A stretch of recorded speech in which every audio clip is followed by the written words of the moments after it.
বেশ কয়েক মাস ধরে ভারতের উত্তর পূর্বাঞ্চলীয় মণিপুর রাজ্যে জাতিগত উত্তেজনা বিরাজ করছে।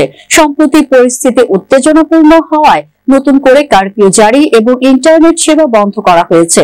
রাজ্যে 6টি মরদেহ উদ্ধার হওয়ার পর ব্যাপক বিক্ষোভ ছড়িয়ে পড়লে রাজ্য সরকার এই পদক্ষেপ নেওয়ার সিদ্ধান্ত নেয়। সংবাদ মাধ্যম এএফপির সূত্রে জানা যায়, গত সপ্তাহে মণিপুরের জিরিবাম জেলায় মণিপুর পুলিশ ও কুকি বিদ্রোহীদের মধ্যে বন্ধন যুদ্ধে এই 6 জন নিখোঁজ ছিলেন। শুক্রবার জিরিবামের একটি নদী থেকে 3টি মরদেহ উদ্ধার হয় এবং আরো 3টি মরদেহ আজ পাওয়া যায়। মরদেহগুলোর উদ্ধারের খবর ছড়িয়ে পড়লে ক্ষুব্ধ জনতা বেশ কয়েকটি স্থানীয় রাজনীতিকের বাড়িতে হামলা চালায়। টায়ার জ্বালিয়ে ইম্ফলের সড়ক অবরোধ করলে আইন শৃঙ্খলা পরিস্থিতির অবনতির আশঙ্কায় মণিপুর সরকার শহরে কারফিউ জারির ঘোষণা দেয়।